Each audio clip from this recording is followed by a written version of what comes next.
I want to make sure to do a land acknowledgement.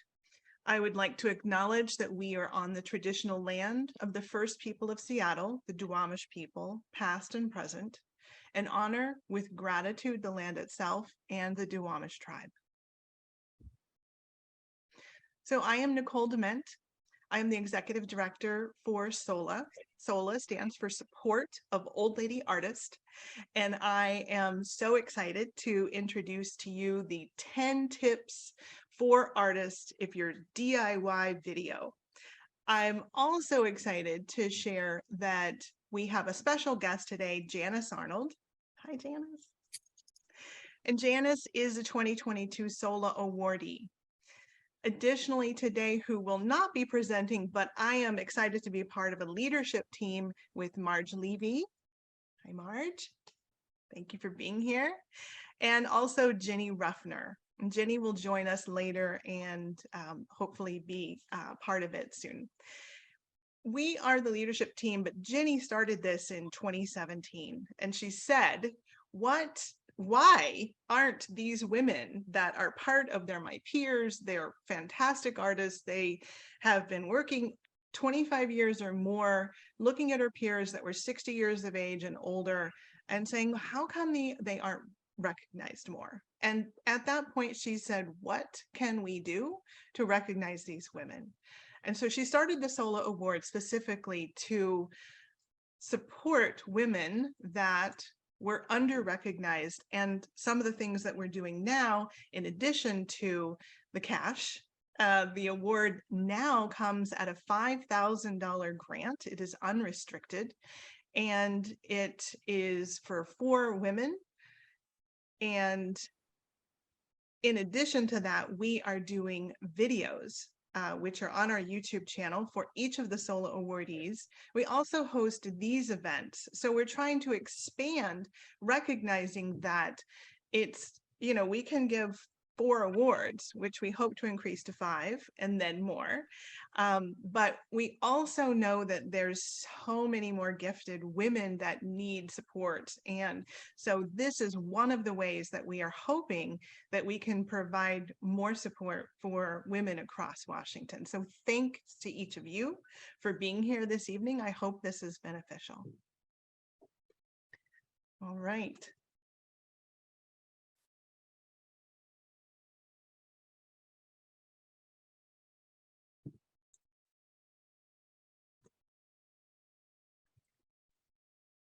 So the 10 tips for DIY artists, and as I mentioned, SOLA awards cash grants, professional support, and really in general, greater recognition to all of the women visual artists that are in Washington.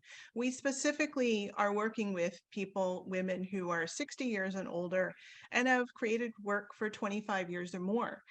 Mentioned earlier, we are working on a planner and a workbook that goes alongside the Joan Mitchell Foundation. I'm sorry, I'm trying to admit and do this at the same time. The Joan Mitchell Foundation's Document Your Career Workbook and Guide. And sooner rather than later this year, you will see that planner and workbook, and you will also hear more about some of the future professional development opportunities that we will have.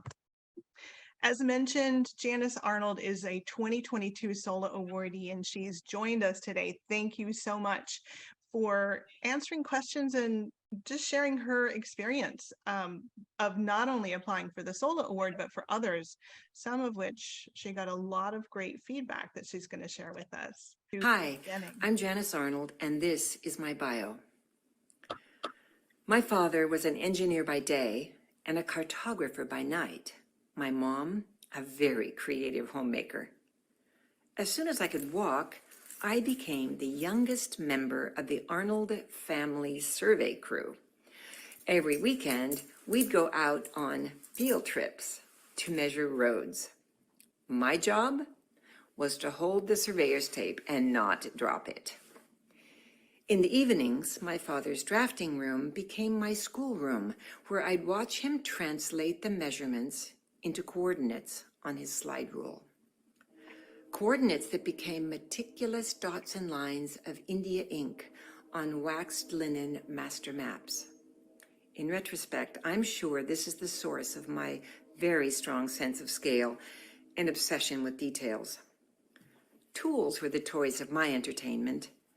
As the youngest of four, there simply weren't resources for new clothes. So I taught myself to sew by making new garments out of my siblings' old clothes.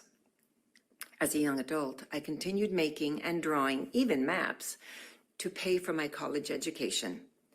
The following 20 years, I was self-employed working in visual merchandising and costume design.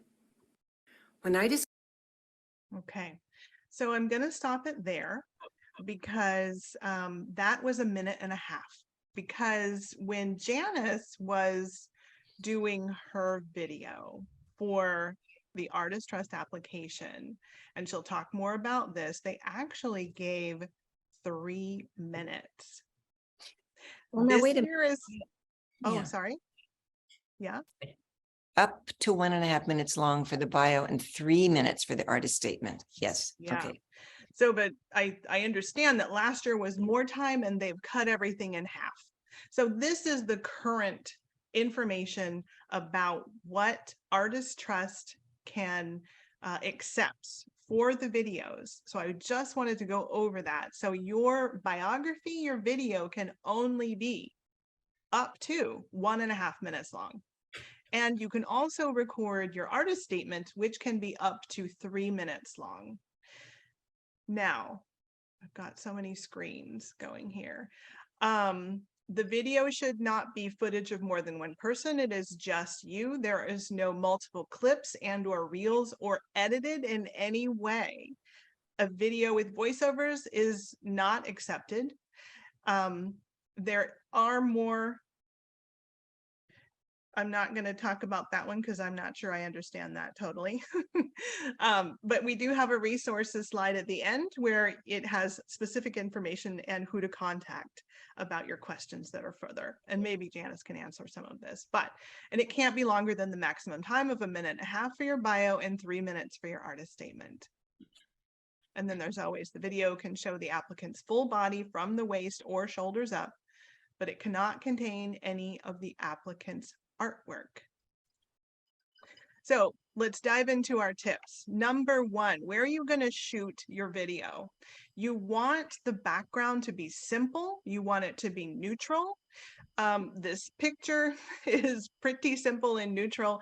I love that there was a frame in this random picture that I found that has no artwork in it. And it makes me remember to tell you to take down your artwork if it is on the wall, because it really just has to be you and no artwork. The other thing is no distractions. So you're thinking, well, what does that mean? So I made this slide. Yes, our pets would never jump on the table or bark when we're in the middle of a video, but you might want to find a sitter, and equally so for their two-legged friends that might just interrupt your video.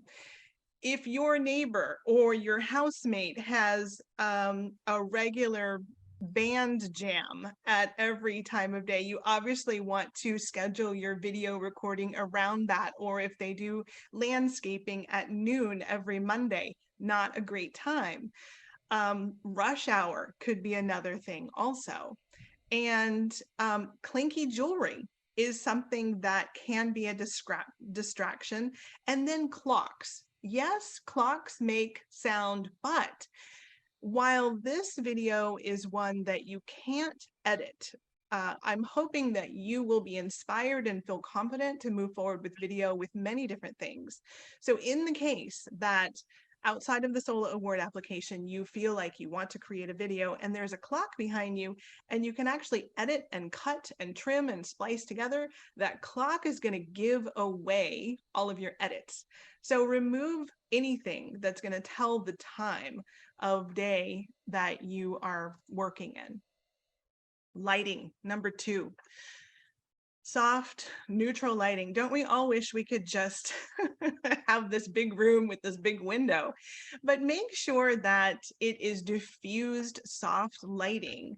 And when you are facing the light, there's it's most flattering if you are facing the light. Now, Roseanne Olson is on the call, and I have to say a big shout out to Roseanne because we got together this last week and she did a fantastic video about lighting the face and the body using natural light. So we will put that in the resources and add that to the chat, and it will also be in the description of the video of this recording on YouTube that we'll share with you. So thank you, Roseanne. So I'm not going to talk too much about lighting because she did a fantastic job. Thank you again. All right. One of the most interesting topics that we can talk about in this present moment, which, where are we? We're in March of 2023. Number 3 is camera. And I put it in quotes because is the cell phone a camera, or how does that work, right? And then what are we doing right now? We are recording an online meeting.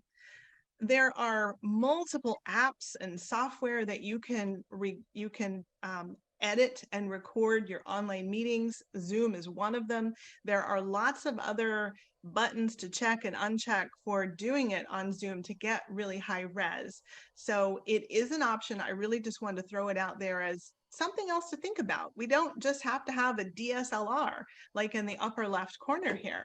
We have the most important thing is to stabilize your camera. You can put it on a stack of books.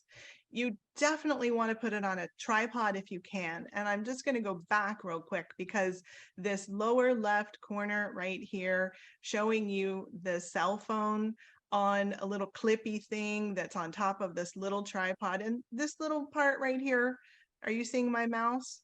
Yeah. Yeah, good, thank you. So that little part can go on a bigger tripod too. So these are accessories, they're not very much money, but it's so good to stabilize your device, whatever it might be. And as you stabilize it, you want to typically crop to your head and shoulders. I love what Janice did in her video. And again, that was what she actually sent in to Artist Trust. That was her award-winning bio video. So crop to head and shoulders, you want to face the camera and you want to raise it slightly above your eyes. And I'll go back to Roseanne's video that she created. She talks about that a lot as well. So feel free to look at that again. And then typically for video, especially for this application, in fact, they request that it is horizontal or a landscape format rather than vertical. So typically that's what video is. And there are other apps and software that you're probably familiar with that do use vertical, but for this, we're talking about horizontal and landscape. And you never want to put the light behind you. You will be a dark silhouette, which is kind of cool, but not what you're going for. When they want to see you, you want to be present. And while I want everyone to be very comfortable, maybe your yoga pants are too comfortable. I wanted to show this picture because it's kind of fun. I love actually that they are showing a mature woman doing yoga in a representation that I found online. And I really wanted to show it because she has the laptop stacked on the books. I would make that a little higher, but you can do that. Now, audio, number 5. If you want to test every single video that you do. So you'll do a video and then you'll test it, as in you'll replay it. How does it sound? Sound is almost as important. I would say it's equally as important as the video itself.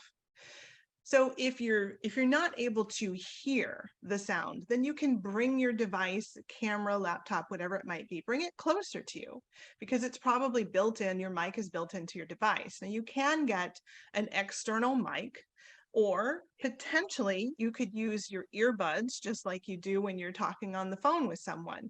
Now, again, I want you to replay and listen to this because they may be worse than the sound. Your earbuds might be worse than the sound that you have on your device that you're using. So test, but don't be afraid to try different types of audio, just like we're talking about different kinds of devices. Now, speaking of audio, when I am here and I just set my cup on the table in front of me. You're probably not going to be drinking in your minute and a half, well, video. But when you set something down, or if I'm clicking my pen down here, make sure that those types of things aren't distractions. Also, I mentioned earlier, the clinking jewelry. And when we have gone out and done video with our SOLA awardees, in the few that we've manifested so far, we have unplugged refrigerators, we have waited for planes to fly over and then started again. So there's so many things that internally in your house, in your studio, you can control. Try and cut down those factors as much as possible. Now, number 6, write a script. All of you who have, I'm recognizing most of you, and I've read your bios for one, and I know even if I haven't read it, you have one. So you've already written this, but the way that you write and the way that we talk is very different. So you may want to actually record yourself reading your bio, maybe without video at first, if it's just a handheld recorder. My cell phone has like a recording option, or you want to record yourself talking about your work or your bio, and then transcribe that to just an outline format. And then maybe you want to take that outline format and try and format it into something that sounds good. We do read differently than we actually just talk. I wouldn't have put that sentence in the same way had I been reading a script. So it's great to write a script. It's not necessarily great to sound like you are reading your script. So practice, practice, practice. And if you watched the previous, or if you attended or watched the previous SOLA community call that we had, the Q&A with some of our SOLA awardees, they talked a lot about not begging in the application itself and in the bio or the artist statement. And so my version of this is attitude with gratitude. Like, have that sense of gratitude and presence that this is your joy and your light, and in the least it's something that you appreciate about yourself, and that confidence will come through. So just to really keep it positive when you are writing the script. Dress for success kind of says it, right? So just be your best self. And again, I'm going to go back to the great video that Roseanne created for us. If you feel good in your skin, if you want to wear makeup, it's good because the lights can kind of wash you out. But be your best self. It's good to have neutral, subdued solids so that you can shine. It's not about the clothes.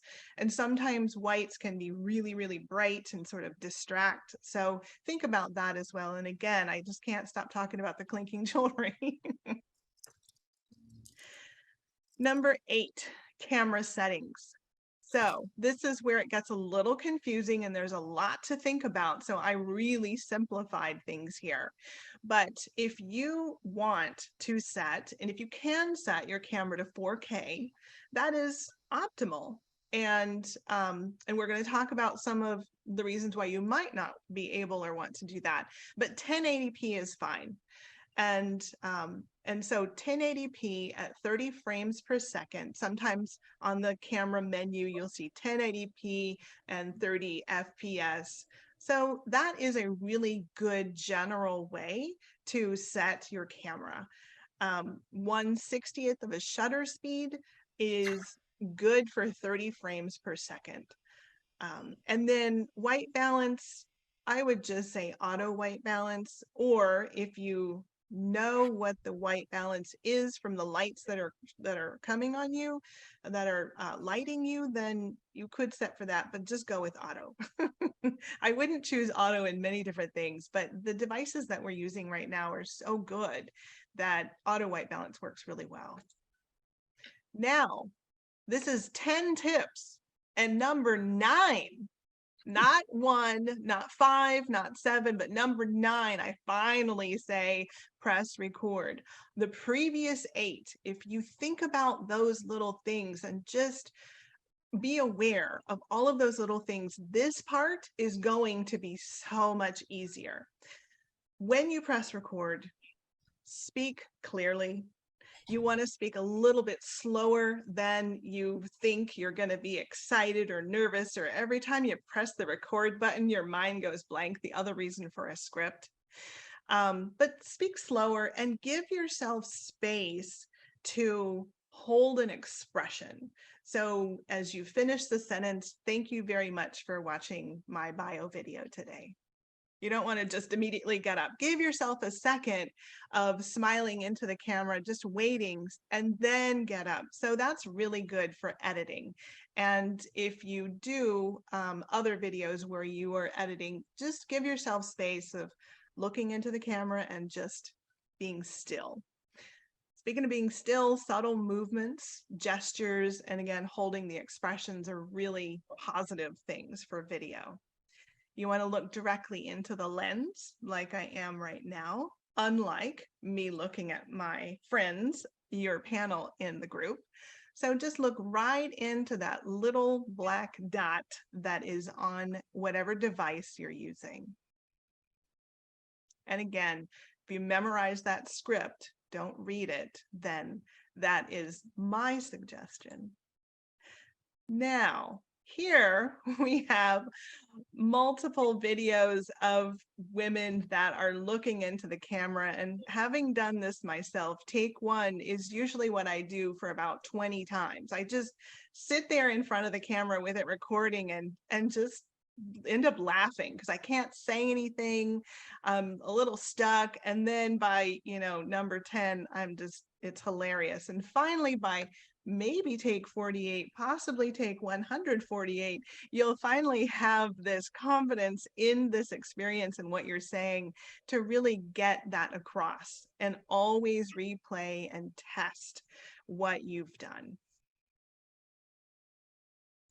And then what it says here, make multiple videos on multiple days. Give yourself a break. Do it, go to sleep, come back to it. And here is number 10, saving your work. These are large file sizes, so don't be concerned if it takes a while after you do it to get it downloaded. Just step away, go make some tea, come back. The download times can be really big. Now, with file sizes, everybody's computers are different, so you may want to buy, if you don't already have, an external hard drive that is specifically for your video. Don't bog down your computer if you don't have to. So if you can buy an external hard drive and just make a folder on it that says video, and then move all of your files directly to that external hard drive, it's going to be beneficial, and it's going to be helpful to know where those are in the future. So the file types on here are specifically what Artist Trust accepts. So .avi, .m4v, .mov, .mpg, and a .wmv. Those are the file types that you can upload to Submittable for the Artist Trust application for the SOLA and Twining Humber Lifetime Achievement Award. So now I'm going to stop my share again, and we are going to chat with Janice, and she's going to tell us what's really going on with this video stuff. Thank you so much, Nichole. And thank you for breaking that down in these excellent categories. When I decided to do my video, I'll have to confess, I have and had a phobia about videos and cameras. I'm usually the person behind the camera documenting my work. Janice, I'm sorry. I hate to interrupt, but March just put in the chat that there's no audio. I can hear you. Can everyone hear? That's an old message. Oh, okay. Sorry about that. Sorry. Go ahead. Sorry, Janice. So did everyone else hear me? Yeah. Okay, great. Thanks. So if anybody has an issue, just hold your finger up or something and yeah, thank you. So this my talk is to kind of share with you my very personal strategies for how I navigated this challenge of being photophobic, scared to death of a camera, not liking to see myself in a picture, not technical, and yet making a video that being selected by SOLA, I mean, was just incredible. It was an empowerment. But I didn't start out in that way. So in fact, the first thing I said to myself was, I can't do a video. I cannot do a video. And then I stepped back and thought about my self-talk.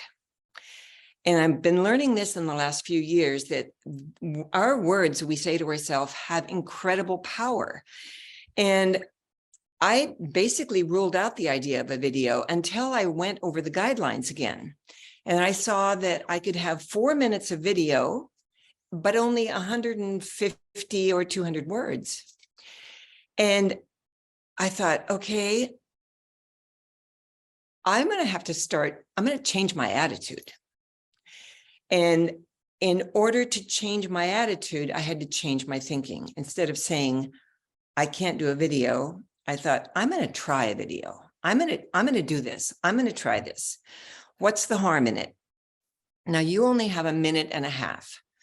And my first reaction when Nichole told me that was, you can't do that. But then I stepped back and thought, 1.5 minutes is actually an eternal amount of time when you're trying to make a quality video and you can't edit it. But it's an incredible practice to hone your talk down to that point. So I started strategizing on how can I do this, because I'm tired of writing artist statements and bios. They sound kind of dead. They don't capture my personality and character. So I just thought, what's the harm? I'm gonna do it. And the first thing I want to say that I practiced before I got on the screen was what I call a power stance. And I'm going to demonstrate it for you because it really helped me. So I just stood like this for 2 minutes,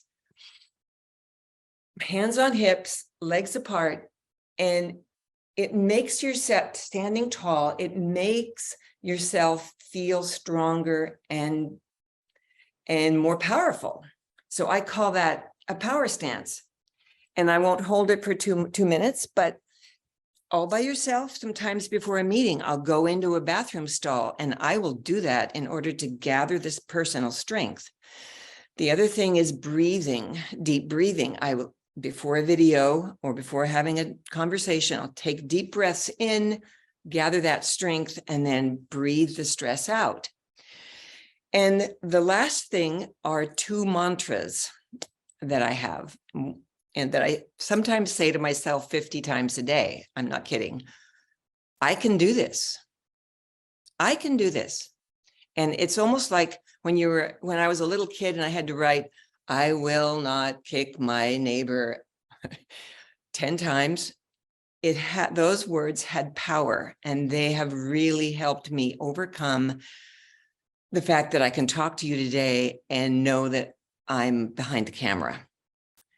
So those are my personal attitude strategies, because the first thing you can control is your attitude. And the next thing that maybe you don't have quite as much control over is your background. Now, I work out of a funky old schoolhouse. It's a mess around me. I have a blackboard behind me that's cracked and kind of scratchy, but on either side of me is piles of boxes because I'm sorting. But you can choose by practicing and framing where your computer sits. And by doing that, I use, I have this little device here that's actually a clip-on tripod with a gooseneck. And I can clip that right here on my table and put my phone in this thing. And if I need better lighting, which I'll talk about in a minute, I have a ring light. And that just clips on my table. So it does not I was very low tech. It had to be low tech in order for me to do it myself. And I'm kind of an independent person, so I didn't want in the beginning to involve anybody else.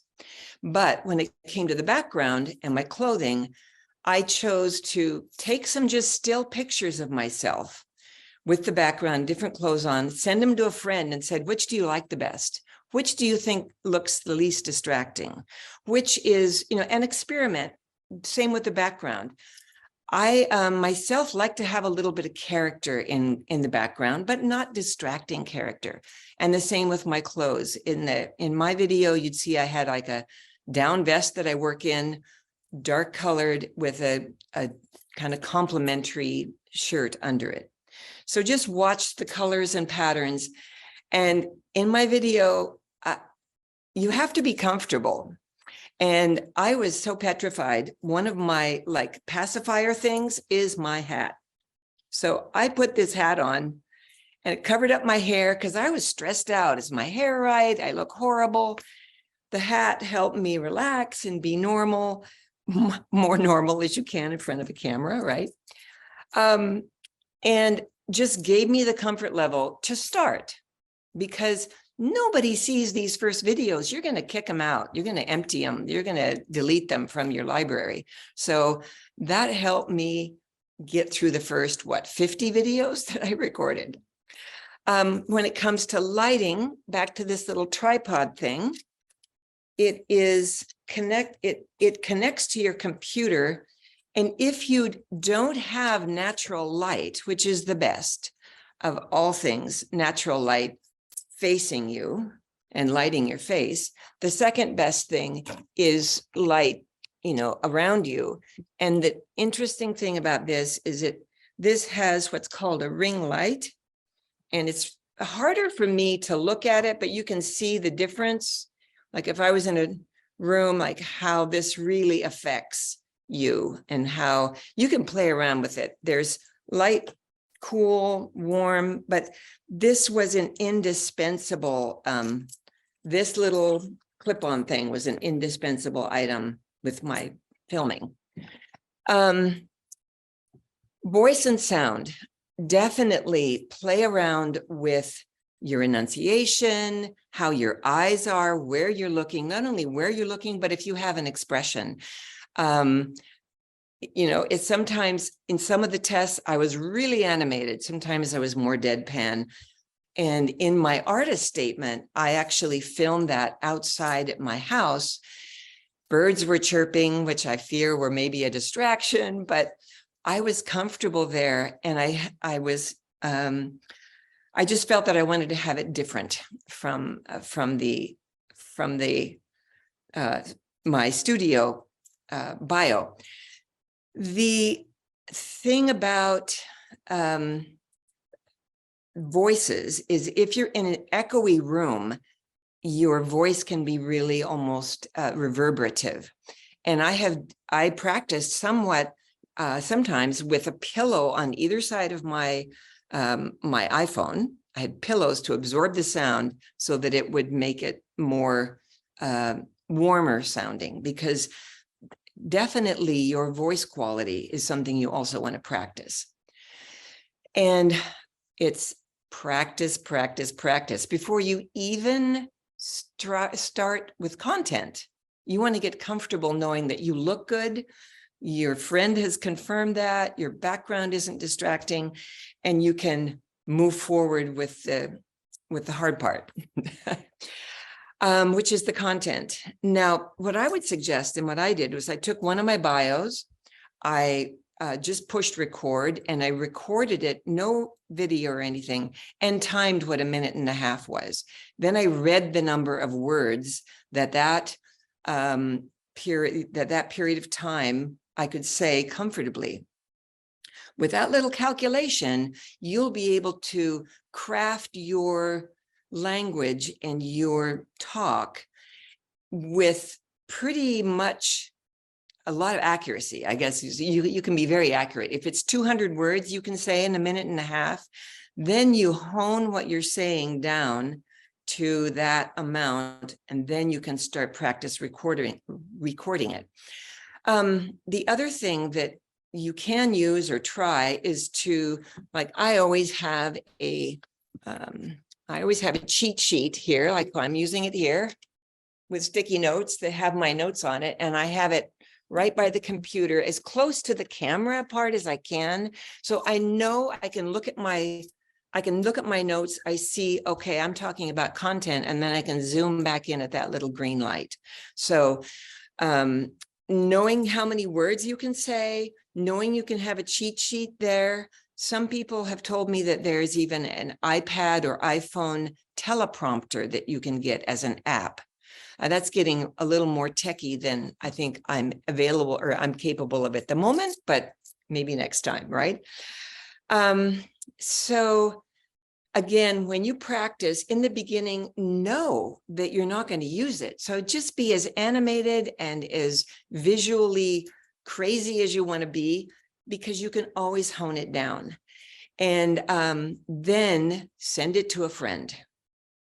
And not a friend that's going to say, oh, that was really good, Janice, that was really good. No, you want a friend who says, I don't know if that one sentence sounded right, or, you know, you weren't sitting straight, or, well, whatever. They will help you be more natural. Your goals are to be natural.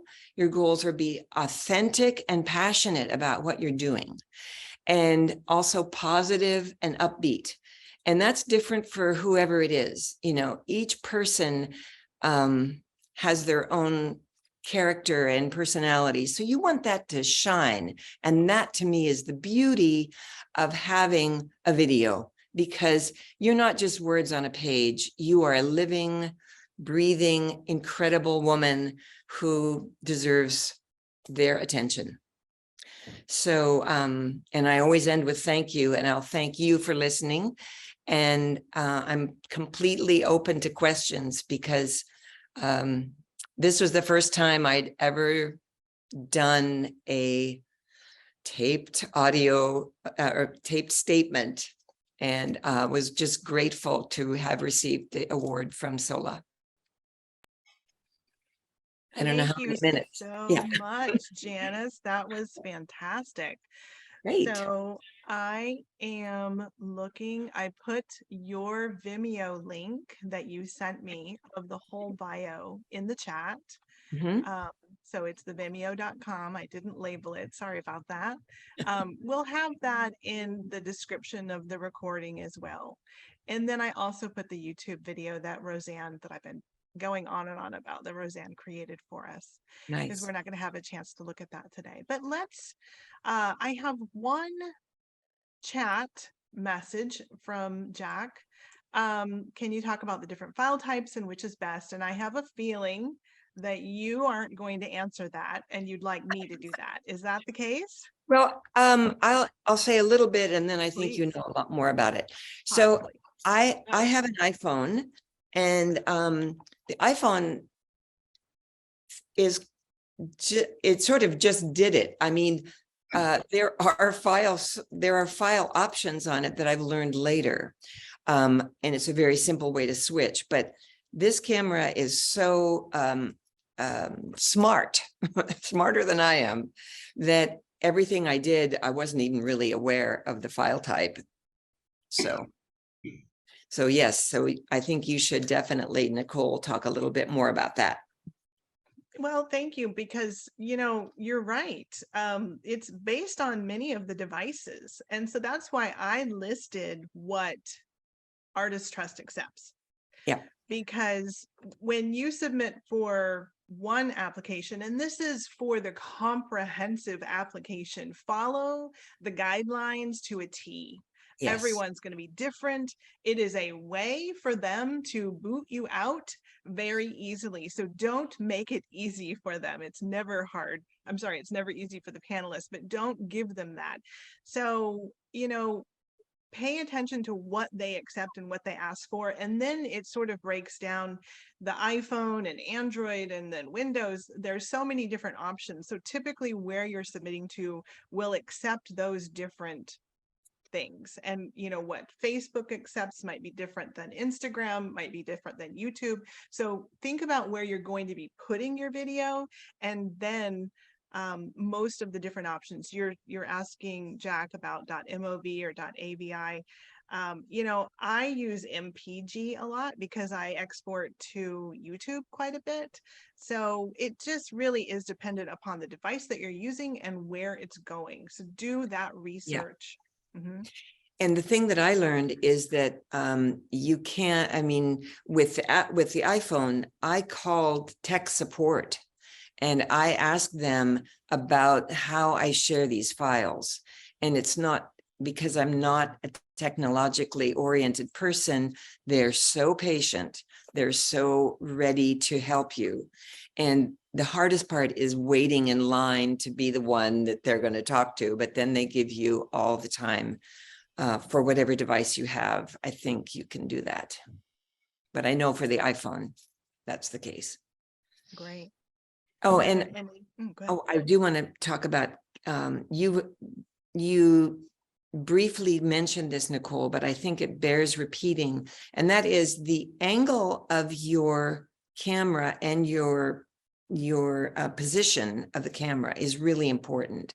So it is always better. Like right now, my camera is just slightly, it's like the camera is shooting here. So it's a little bit more flattering to have the angle coming down at you rather than the angle coming up, which I can shift it here.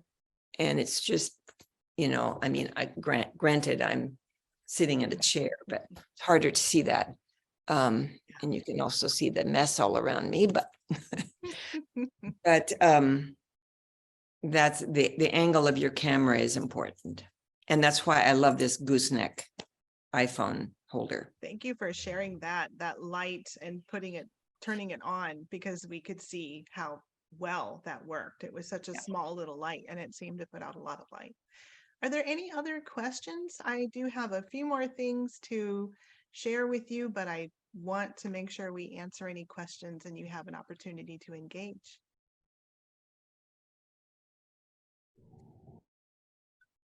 All right. So I'm just going to share the screen again and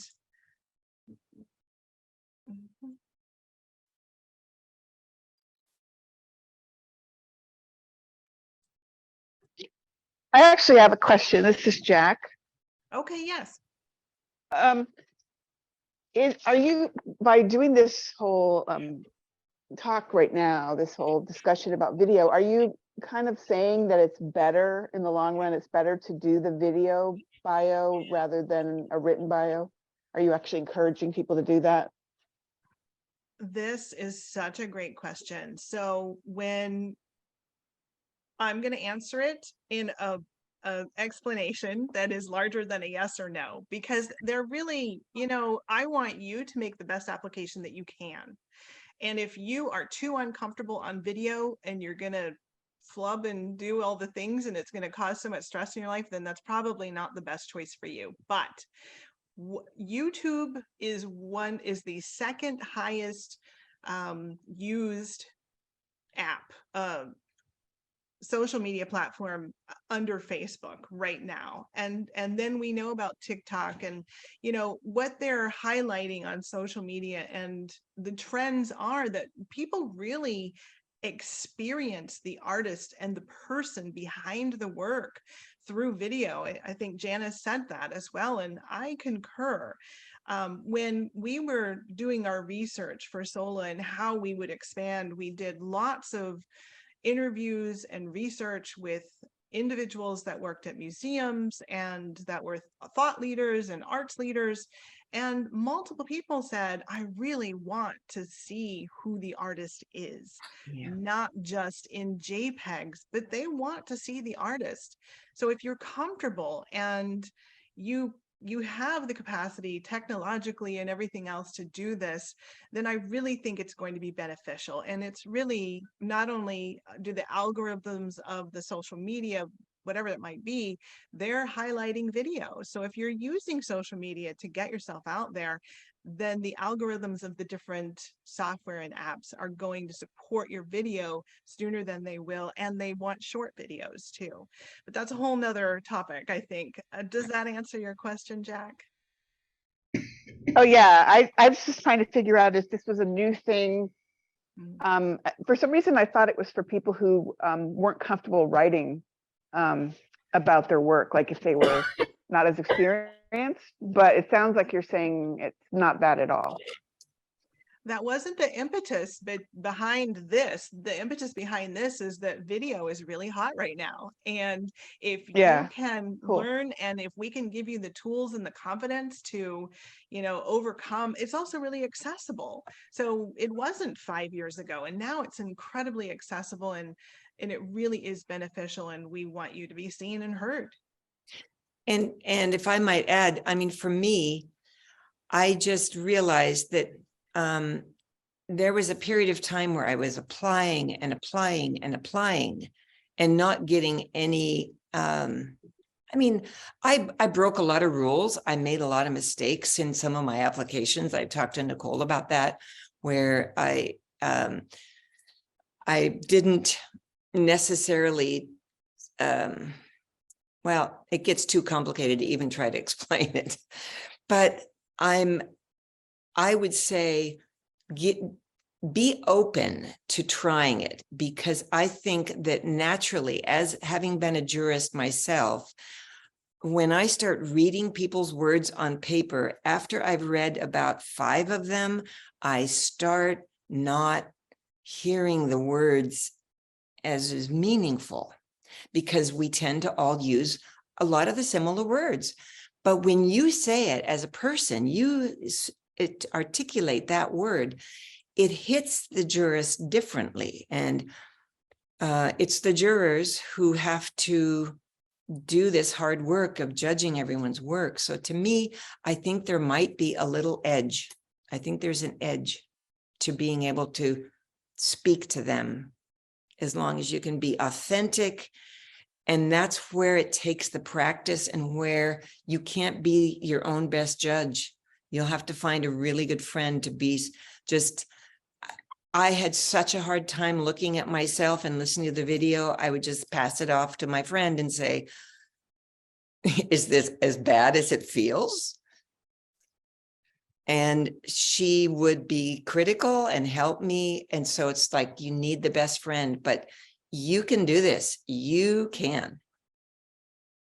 So good. Thank you so much. Anyone else? All right. We'll just wrap this up with the final presentation. There are so many things on my screen. So if you have further questions about applying for the SOLA Award, which is coupled with the Yvonne Twining-Humber Lifetime Achievement Award.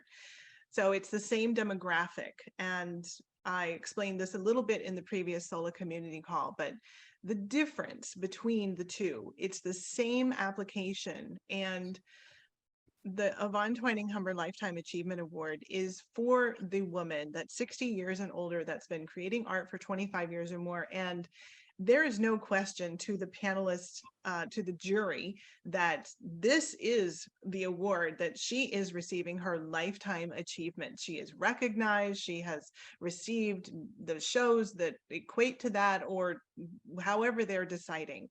And there's no question that she's recognized. Whereas the SOLA Award, just like Jenny started with the idea of SOLA, we want to recognize the women that have yet to receive the Lifetime Achievement Award, that have yet to be recognized for all of the work that they've done, the incredible accomplishments. And so the SOLA Award is that extra boost. So you can imagine intellectually that, to go from the Lifetime Achievement Award backward really doesn't work. But so the SOLA Award is for the woman that is slightly less recognized than the Lifetime Achievement Award. And once you get the SOLA Award, you can still apply for the Twining-Humber Lifetime Achievement Award, but you can't go backwards because of that what I just said. If you have questions about the SOLA Award or the Lifetime Achievement Award, the Twining Humber, then you can contact Artist Trust. The deadline is March 27th, so make sure that you don't wait until the very end. And then there may be questions about the actual application and the process of submitting it through Submittable. So there's the information down below for them. Yes, and one thing I want to add there is that practice, you can always delete what you put on Submittable. You can delete that file, but in order to make sure that you know the process and getting the file properly uploaded, you want to allow yourself a lot of time for that. Yeah, I agree. Thank you for that. That's very important. Here we have some additional resources, and you know, this is again the information about Roseanne, which I put in the chat. It will be in the description. And I found if you're interested in using Zoom or other online resources through your laptop, then these are really two really great videos on YouTube just to understand more about all of the buttons to check. I was doing the preview talk with Janice, and I had a little slide and we decided to take it out because it's really complicated and too much for this.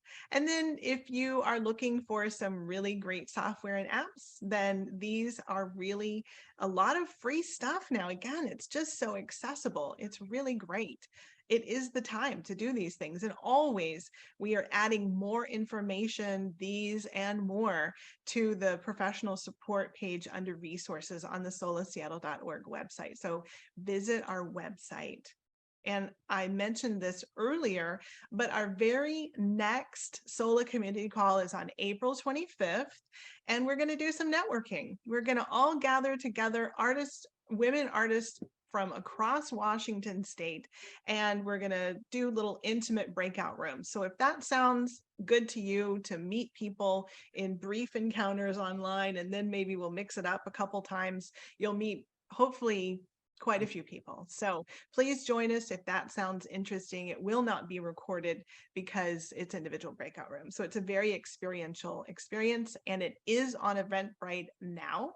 So seeing as how you signed up for this through Eventbrite, just go back to SOLA's page and you'll find it there. And I am so grateful for each of you for all that you do.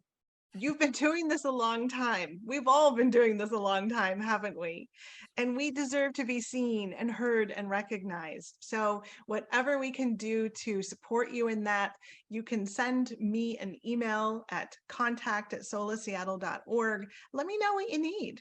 We are here to support you, and we're constantly growing our resources. So stay tuned. Thank you, Janice, so much for joining us today. It's just been incredible.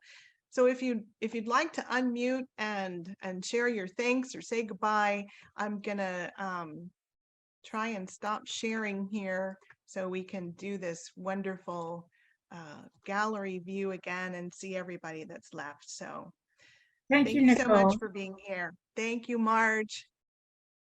Thank you, guys. It was great. I really appreciate it. Good. Thank you so much for being here. Thank you, Janice. You're welcome. Thank you. Thank you very much. Thank you, Joan. Good to see you. Good to see you too. Thanks, Nichole. Thanks, Jen. Cree.